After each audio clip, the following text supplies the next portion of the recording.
Hi, everyone. I'm Jason Kelly, Chief Correspondent for Bloomberg Quick Take. Welcome to Invest Talks. Today, I'm so delighted to be joined by Marc Rowan. He is the newly appointed CEO and, of course, the co-founder of Apollo Global Management.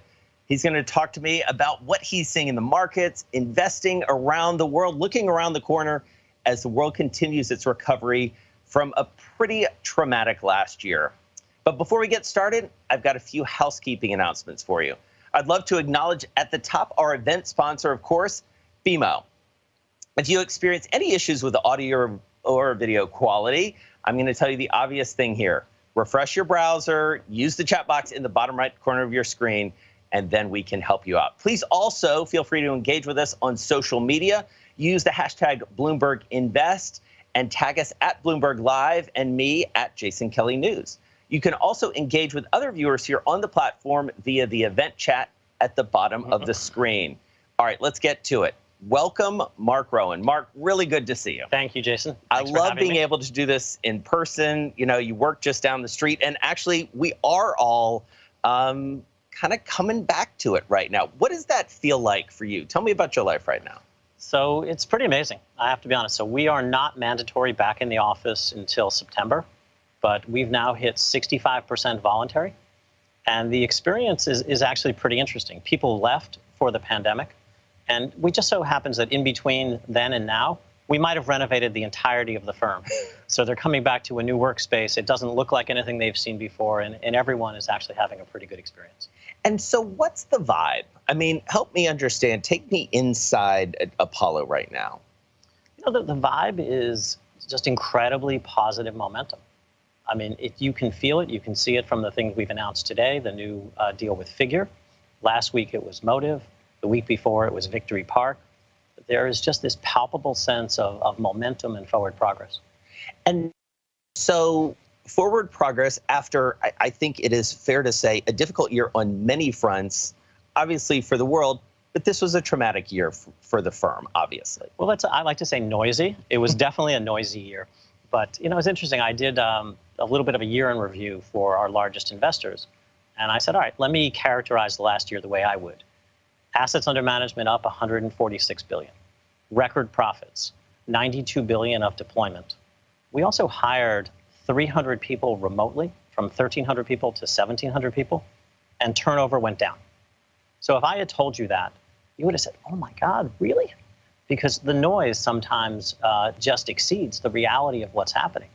And so imagine how well we would do without noise. Right. And yet we got to talk a little bit about the noise. The fact that you're in this job right now and sitting here talking to me as the CEO, you probably would not have anticipated a year ago. Tell me about, you know, how the firm is doing and feeling, how you're feeling in this, you know, post-Leon world. You know, Josh Harris, your other co-founder, is also exiting. Help me understand what's going on. So maybe I'll put it in perspective of the industry, at least how I see it. The industry that we are in, the alternatives industry, everyone kind of came up the same way. You have a group of firms that started life as private equity firms. If they were really good at that, they were trusted with more capital, they got to diversify.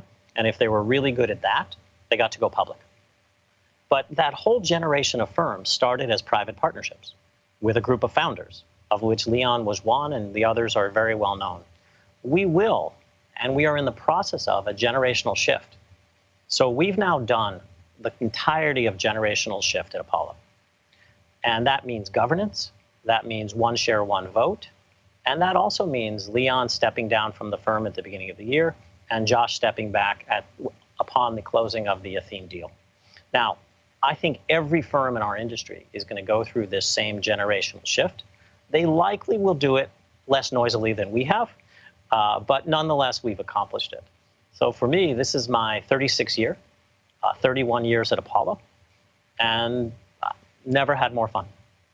And so what is the current effect tonally, internally, and externally of that, as you say, noisy transition and succession? I would say it's the elimination of obstacles. So I start with, we're in a business that fortunately gets better every day. Whether we do anything positive or don't do anything positive, our business is driven by really positive forces, which makes it, we're very fortunate. So whether it is demographics, whether it is generational transfer of wealth, whether it is indexification, I know not a word, but nonetheless, of markets, or just the need for return, our business is driving forward. And while that's happening, there's some fascinating things taking place. Fintech revolution, democratization of finance, as well as just changes in the investment marketplace, which you noted in the outset. All of that is just an amazing backdrop to run and guide a firm in the alternative asset industry. And do you feel like, and then I want to dig into some of what's happening, you know, not just with the firm, but in the broader world, do you feel like you have sort of taken the narrative back a little bit in terms of the public perception of the firm? You know, public perception takes time, but certainly internally, the narrative has been taken back. The firm has an amazing management team. So, you know, I start by saying last year was amazing. Now, I was not fully responsible for that. I showed up at the end. I'm the beneficiary of very good trends. Jim Zelter, Scott Kleinman, they run the firm on a day-to-day basis. If you look at each of the businesses is run by a long tenured professional. But internally, what I've done is I've chosen those places where I think I can move the needle. So I do strategy, I do culture, I do compensation, I do urgent strategic initiatives, and communication. Thus, Right. I'm sitting with you today. But the day-to-day running of the business is Jim and Scott. Yeah. And the deputies and other people who are around them who have been around for 20 plus years. And so tell me about that process of, you mentioned the pretty significant number of people that have been brought on in the last year. You've also made some recent senior appointments. I mean, you're clearly putting your mark, it feels like, culturally and structurally on the higher ranks and even going down in the firm. Is that fair? That's very fair. And I won't say it's certainly not me alone, but it's a recognition of where our business is going. So if you look at our business, circa 460 billion of assets under management. 330 billion of that is yield. 30 billion of that is hybrid, and 100 billion of it is opportunistic, which is, think of a traditional PE business and other PE type strategies. Each of those businesses is growing, moving, responding to different market forces. So if I start first on the yield business, the biggest trend in the yield business is the absence of spread in the public markets. Spread is the lifeblood of banks, it's of insurance companies, of other financial institutions. And if you think about the disappearance of spread, that's a pretty challenging environment. So our solution to that is to build origination. Origination allows you to control documentation, diligence, structure, and ultimately economics. And if you could earn 150 to 200 basis points more in origination at a very safe, near investment grade level, that's a business we want to build. But to build that business, you need different talent. You have to augment your talent. And we build it through something we call platforms, which I'm happy to explore with you. Yeah, so I want to dig into that a little bit, but I don't want to get too far away from this idea that what you are building is, it feels to me from the outside, a radically different firm in some ways than certainly what people would associate with a traditional private equity firm. Fair? I think it's very fair, but I think that the industry has not really been updated in terms of its image. Because if you look at all of the firms, yes, we all are in the traditional private equity business. It will be a very important business. It's a very important source of profit. It's a very important source of intellectual capital. But it is not inherently a growth business. It is about maximizing returns. So if you look at what we've done, our growth engine has been yield, and our growth engine has been hybrid. Other firms have chosen other growth engines. And as I said to you in our pre-meeting, the path we've chosen in yield, I like what we're doing. We are in, as I sometimes say, the fixed income replacement business. We're 330 billion today. 5 years from now, that'll be twice its size. And the ability to get it to 600-700 billion, it sounds massive, but in the context of the markets in which they participate, it's just not all that big. Right. Whereas in private equity at 100 billion today, with amazing returns and a great track record, it will be bigger, but it will not be much bigger because that business is responding to its own market forces of maximizing return versus seeking to grow it just for the sake of growing it. All right, so when you say yield, at the core of that is a company called Athene, right? Take me back, because you are the primary architect of a strategy. This is what you've been doing, like since you've been maybe even more out of the spotlight than you traditionally were. You identified something more than a decade ago, if I have my history right, that now is at the centerpiece of that. Take us back, and help me understand how you and the team identified that.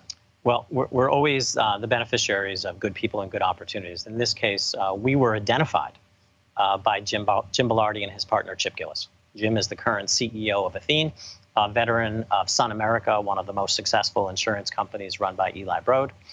But if you think about the environment in 2008, great financial crisis, you had a really interesting set of circumstances. You had incredibly low rates, you had widespread, and you had the banking system under pressure. What a perfect time to start a spread lender. And I use the term spread lender rather than insurance company because if you really dig into our business, we are at our core a spread lender. We borrow from policyholders in the form of annuities, and we invest primarily in investment-grade credit, and we make money based on spread. So we started back in 2008 with what sounds like a pittance at this point, a $16 million investment. Now, fast forward 12 years, you have Athene and Athora, its European counterpart, 250 billion plus of assets under management, nearly 20 billion of capital, A+ rated, projected to earn $2+ billion this year. It's been just an amazing transition. But at its core, it is a spread business. Right. And if you follow my remarks, in the current environment, spread has disappeared from the public markets. So if you're an insurance company, if you're a bank, if you're anyone who needs to earn spread, if you don't have a good means of earning spread, you're suffering. Right. And you're generally selling your business to someone like Athene or Athora, or you're otherwise coming up with strategies to figure out how to augment the ability to get spread. So how does that help me create the connective tissue where it becomes a part of this larger whole? So so again, come back to, so Athene is a spread lender. Yeah. The growth in the business is not limited by capital. It is not limited by liabilities. It is limited by assets, because it only makes sense to grow if you can earn spread. If you can't earn spread, there's no point in growing. Yeah. And so the affiliation between Athene and Apollo was fundamentally founded based on the ability to earn spread. And spread, not just in a traditional sense, but if you think about what a retirement services business wants, it does not want to take credit risk. It does not want to take equity risk. It wants to take liquidity risk or get paid for holding less liquid but highly rated assets.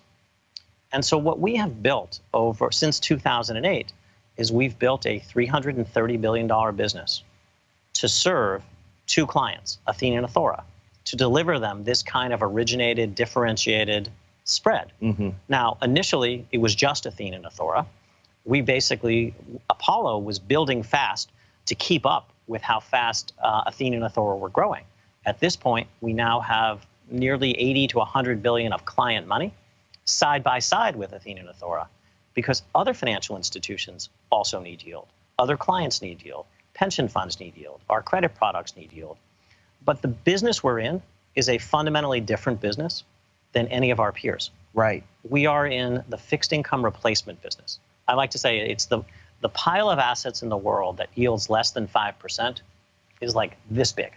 The pile of assets that's in opportunistic credit, higher yielding, a little more risky, it's this big. Yeah. I want to play in the big pile. And we've built a business that is an origination-focused business that competes in many ways with what I would formerly have said traditional banking institutions or the GE Capitals of the world. But it is not a risk business. It is an origination business. Right.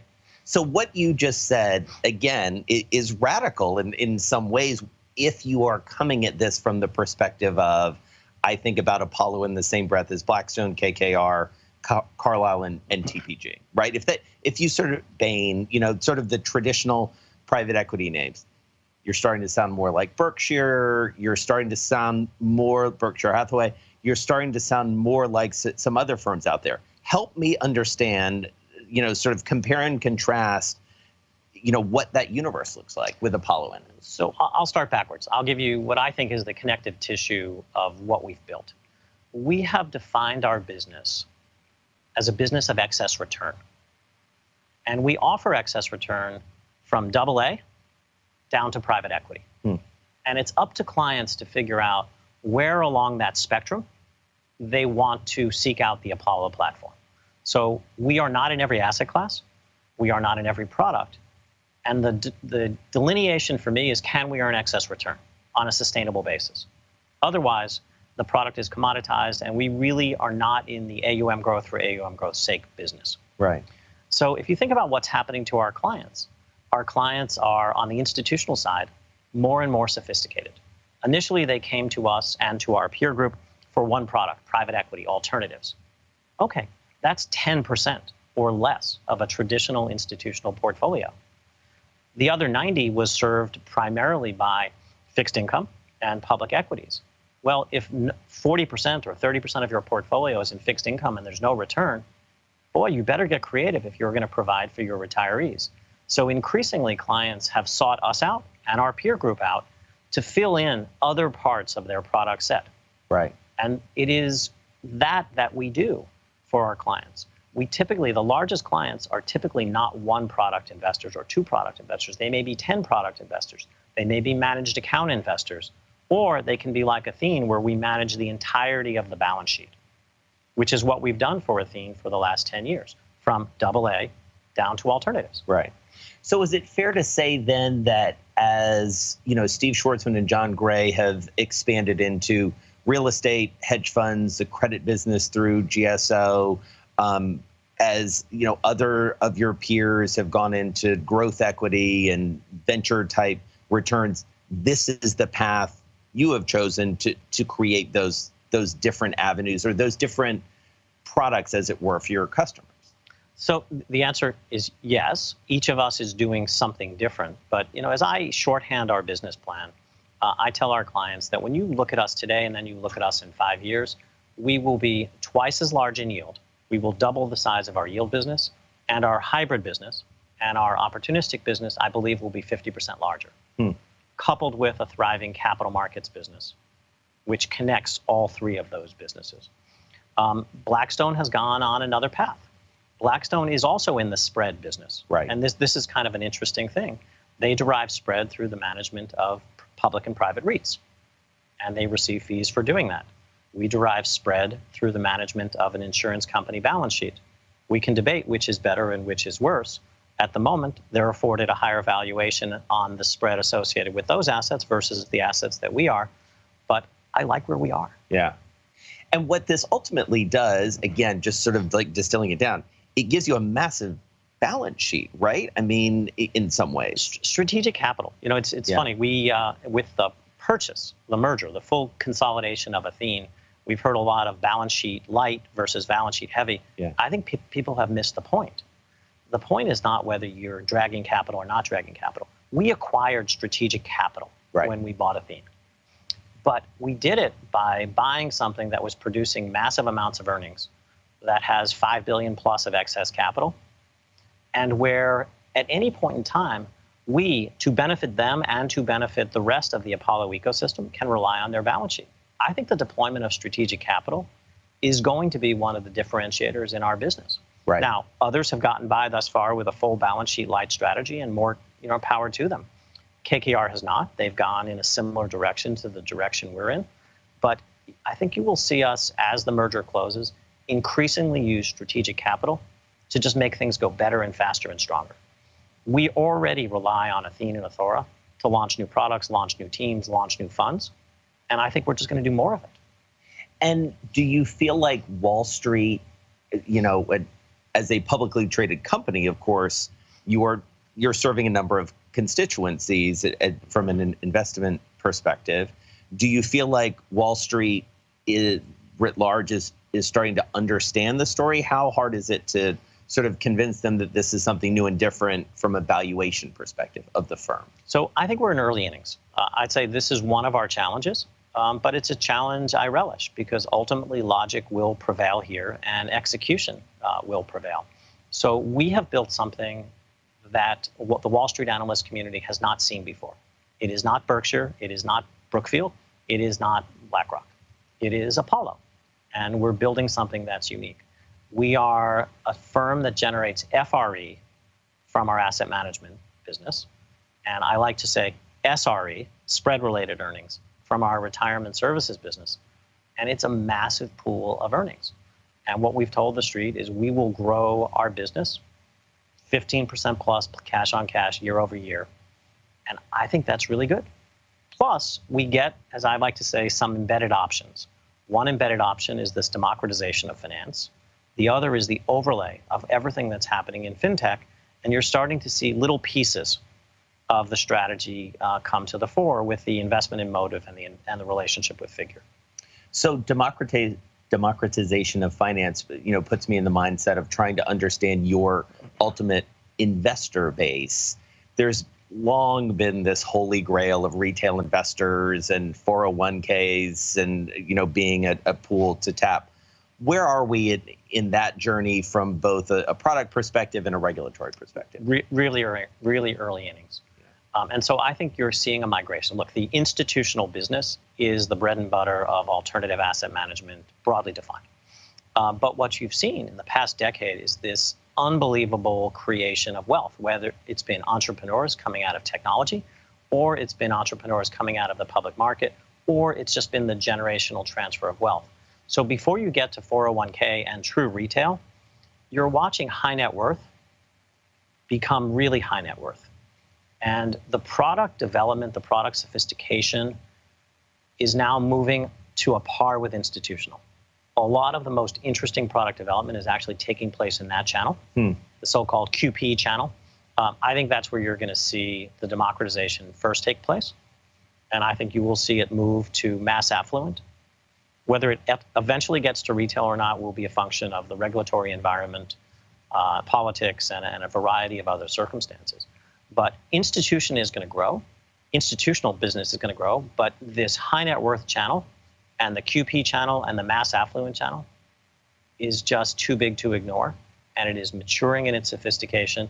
And I think you're starting to see Apollo and peer firms really reach out and serve it. I mean, people forget, in buying Athene, we bought a 25 to 30 billion a year organic business. Now, it's not organic the way that you've described it, but the tools to serve clients on a mass affluent basis are there. Yeah.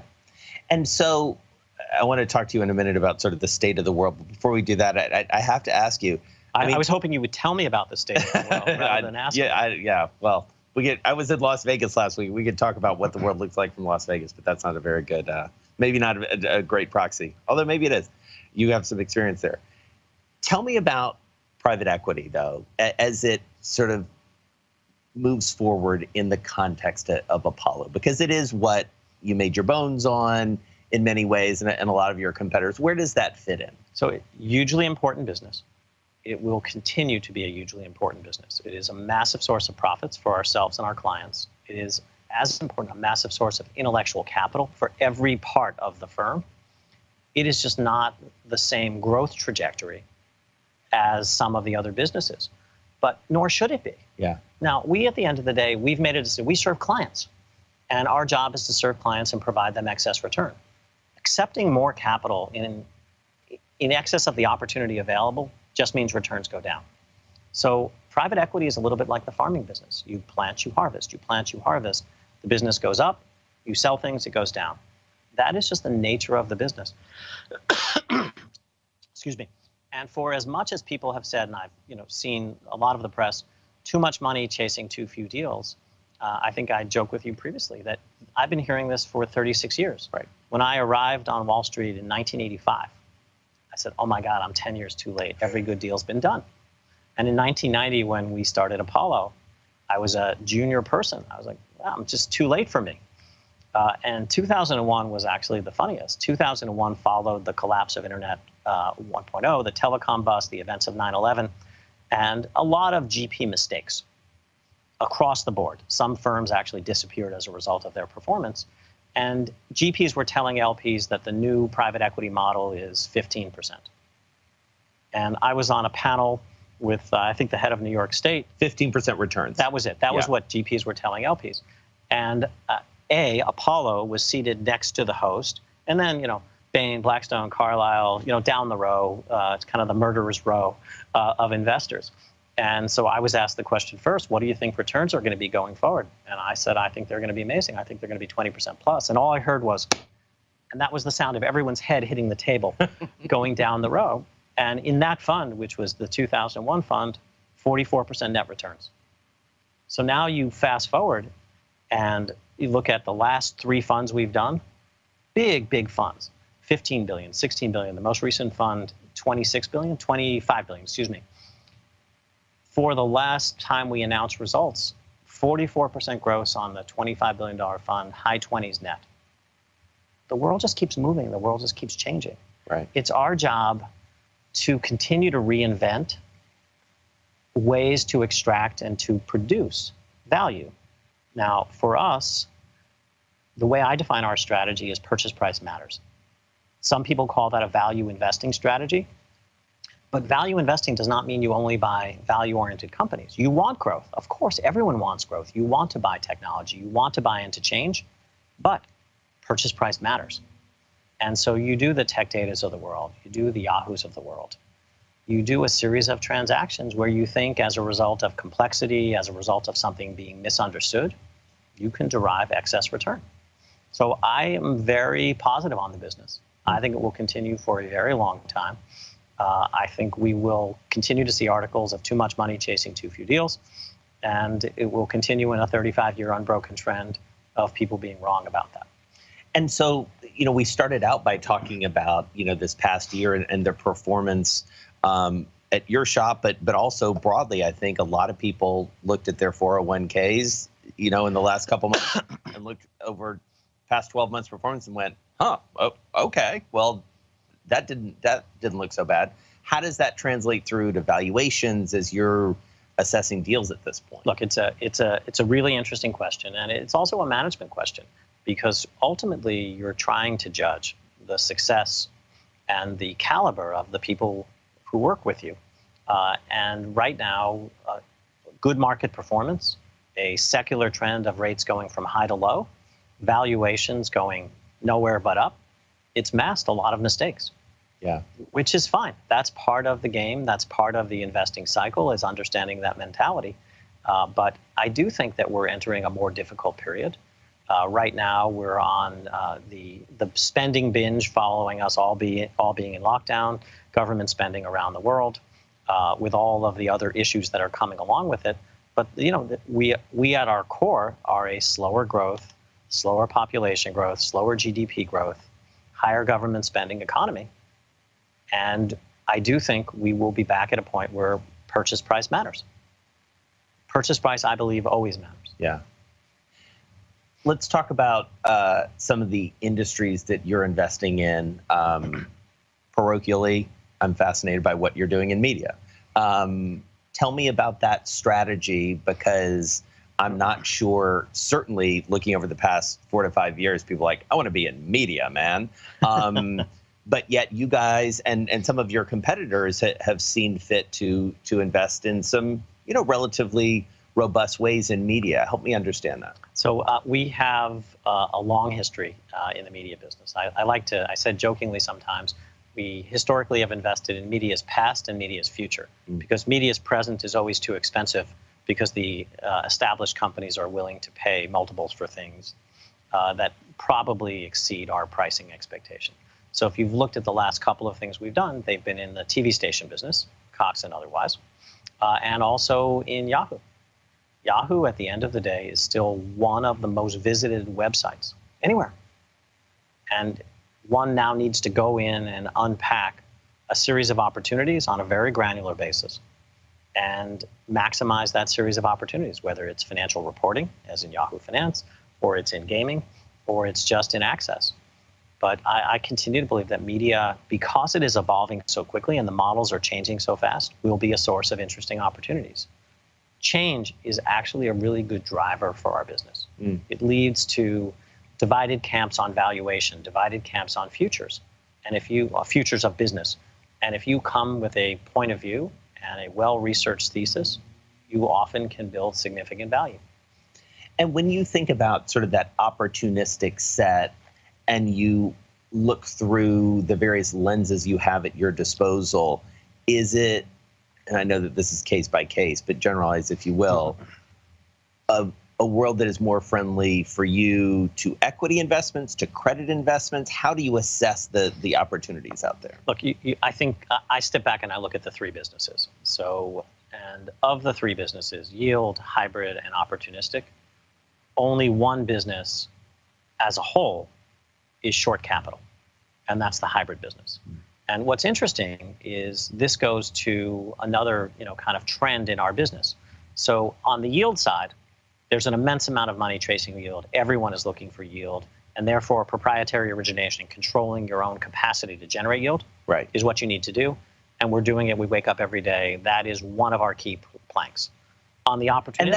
And sorry to interrupt you, but that's essentially like nice, safe, AA, relatively low return, right? I won't say AA. I think what we've done is we've actually built, in a good way, without the cautionary tale, a mini GE Capital. You look at businesses like PK Aviation, aviation finance, Donlin, fleet finance, midcap, corporate finance, Redding Ridge, structured product finance, net lease.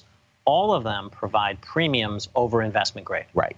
Triple B, single A, et cetera. Got it. That's a business, and that's a huge business, but it's also a really competitive business. Flip to the other side of the spectrum. The opportunistic business is about opportunity. Right. And sometimes there's a lot of opportunity, and sometimes there's not so much opportunity. You can't force that business. Some years, like this year, when prices are high and there's a lot of activity, we still have found a lot to do. Other years in the same environment, we'll find less to do. Returns have to be high. But structurally, there's a lot of money in opportunistic, and structurally, there's a lot of money in yield. This thing called hybrid, which is 30 billion, is actually really interesting because it is neither yield nor opportunistic. It is never going to be the highest rate of return. So if you think about the way institutions, sovereign wealth funds, pension plans invest, they typically use alternatives on a strategic asset allocation to get return. So they typically allocate most of their capital to the highest returning alternative, not the best risk reward. As a result, this thing in the middle, hybrid, call it mid-teens, lower rate of return, lower risk equity, actually finds itself short capital. That's a $30 billion business. I think that business will be 2.5 to 3 times its size in the next 5 years. It is probably the best risk reward today, and it is certainly the most active part of our business. And so what's a typical deal? Like, give me an example. So in the financial crisis, it was providing capital to companies that for one reason or another did not have capital. So think of Expedia, think of Albertsons, think of a few other companies like that. Think of it as partner capital. Think of it as strategic capital. Think of it as continuation fund capital. A GP wants to move something, their best company, from fund A to fund B and needs an independent validation. Right. We're an independent validation. It is almost always minority stakes. It is almost always structured, meaning it has some form of downside protection. And in an environment of very low rates and very high multiples, it is simply the best risk reward. Yeah. As you've described all this, to just sort of, widen the aperture a little bit, and I'm taken by what you said about, coming to Wall Street in the mid '80s and sort of seeing all these things evolve. It feels like we're at yet another inflection point when it comes to Wall Street and the characters and the nature of the firms, maybe that we haven't seen since the financial crisis in many ways, in terms of who's doing what. How would you describe the current landscape of Wall Street? So I'll talk about our business. Yeah. And, people can extrapolate and go from there. I've told our internal team our business is going to change more in the next 5 years than it's changed in the past. And it's changed a lot in the past 5 years. And what we're seeing is this collision, if you will, of commoditization of financial markets. Think of the whole movement in ETFs, open-ended mutual funds, derivatives trades, and a variety of other things that make public markets really, really efficient in the absence of spread in the fixed income markets and the absence of available returns in the equity markets. Huge implications for how the business works. The second is you're seeing the maturation of the alternatives business. You're seeing firms like Apollo standing up for and underwriting investment grade deals, whether it's ADNOC, AA, Hertz, or others. We're now standing up and taking down $4, $5, $6 billion transactions and holding a piece for ourselves and then syndicating to other like-minded investors, a traditional Wall Street function. But you're also seeing us partner with the Wall Street firms. We're now of a size and scale. So there are no permanent friends. There are no enemies. Everyone is a partner. People are very aware of their behavior and market conduct, given the environment we live in. But you have on top of this amazing mix. You have technology and technological change, and you have fintech, and you have this democratization of finance. I mean, if it doesn't, the thing that strikes me, think about it. Millions of Americans sent their money to a place called Robinhood to trade complex options and other products. I don't mean to say anything negative, and I'm not positive nor negative, but it just struck me that if that's not a sign that the markets are moving and the markets are changing, all manner of fintech companies are gearing up to provide the kind of services that have been historically been provided by traditional investment firms on the one hand and banks on the other hand. Some of those firms will have balance sheets. Some of those firms will not have balance sheets, and they will partner with people like Apollo, who will be their balance sheet. Right. So how this whole realignment takes place, I can't tell you. I believe it will result, as I've said, when I say democratization of finance, I don't just mean on the retail side, the high net worth side.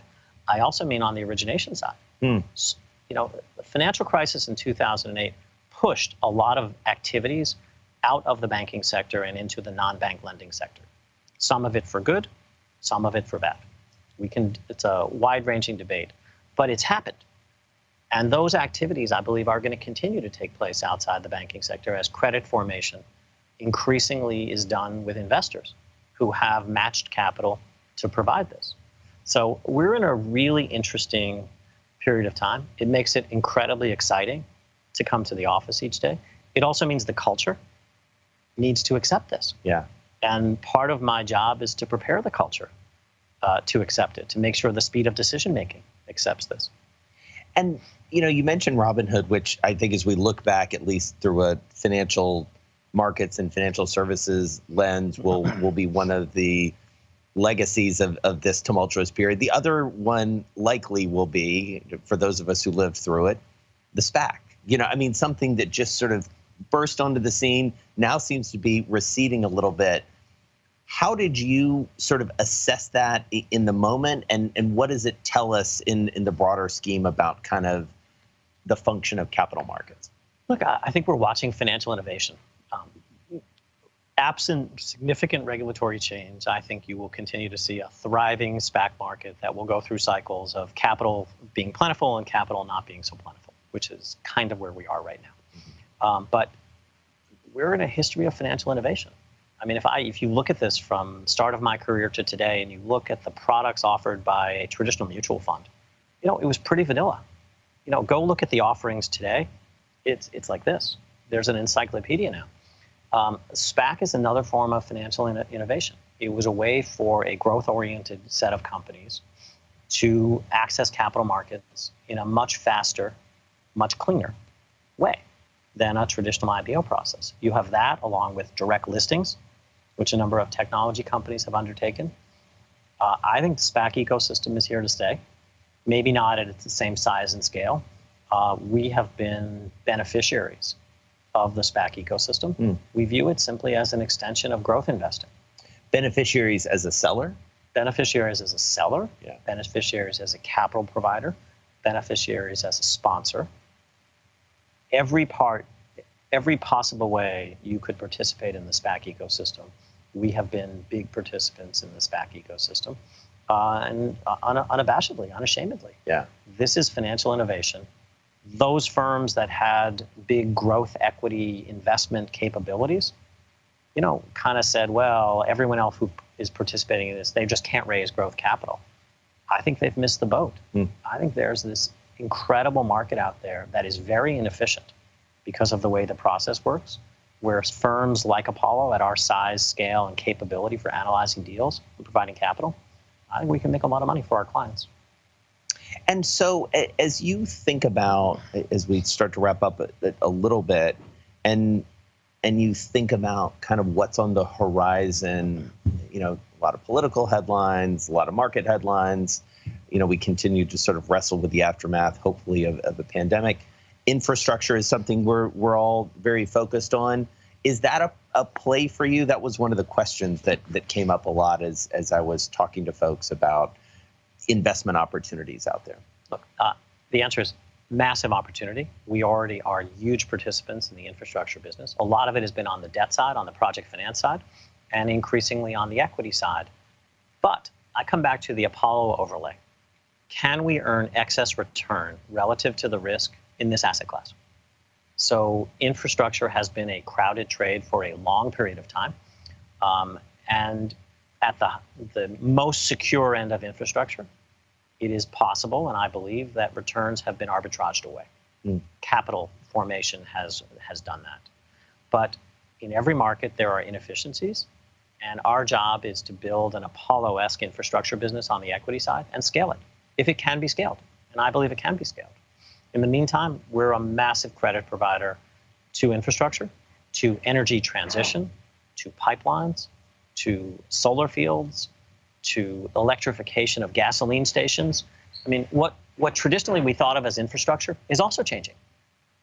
And we just have to keep evolving our definition and looking at cash flows and looking at transactions in the context of the markets that exist. But your point is a broader point. There's massive change. I look at our workforce. We are a majority millennials workforce. How we approach infrastructure, hugely important. How we approach back to office, hugely important. How we approach social and other issues, hugely important.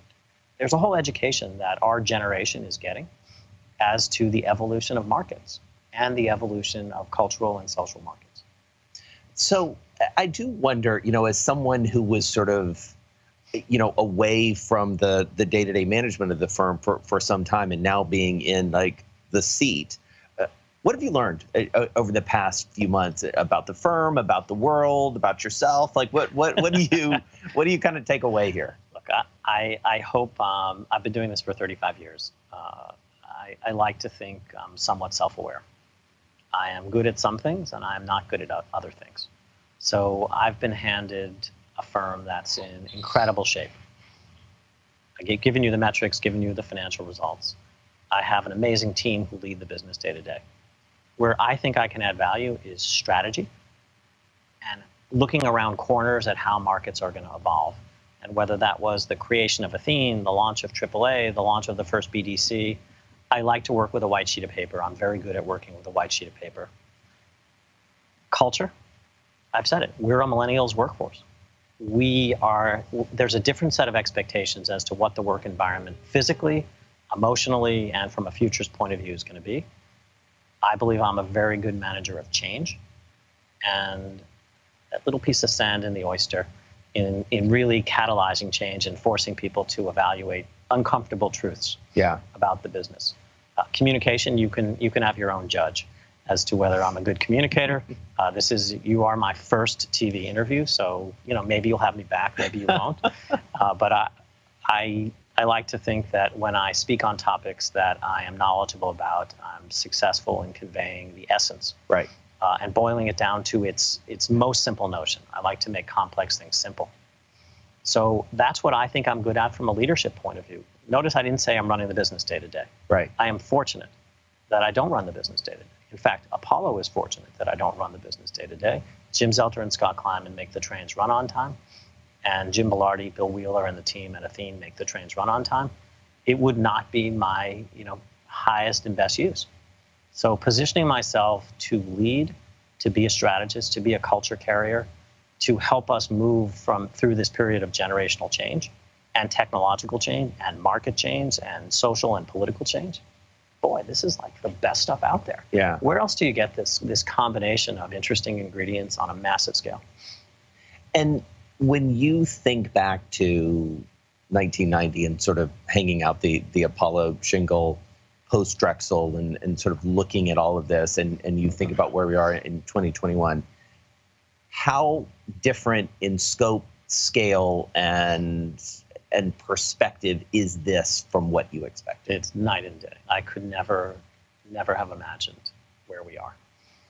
Not even possible. Right. But look, the business has changed massively. It will continue to change massively. Change is a constant. But it starts with one thing. Ultimately, the best team, the best culture, win. So focusing on culture, hugely important to what I'm doing. I'm very focused on it. Team, the articulation I've given internally is we are striving to be the best place to be a partner in the financial services industry, bar none. That's a high bar. Yeah. But we've seen in other firms where you lose sight of that. At the end of the day, we offer our clients one product, judgment. That's it. We only offer judgment. And judgment comes, in my opinion, over a very long period of time, seeing what we do and what we don't do, because we want you to bring Apollo judgment, informed by everything that we do and know. So once you're with us, we want you to stay for your entire career. That means it has to be satisfying financially. You have to like the people you work with. You have to like the environment. You have to like how decisions are made. And the absence of stupidity. That's it. Focus on the people. Avoid doing stupid stuff.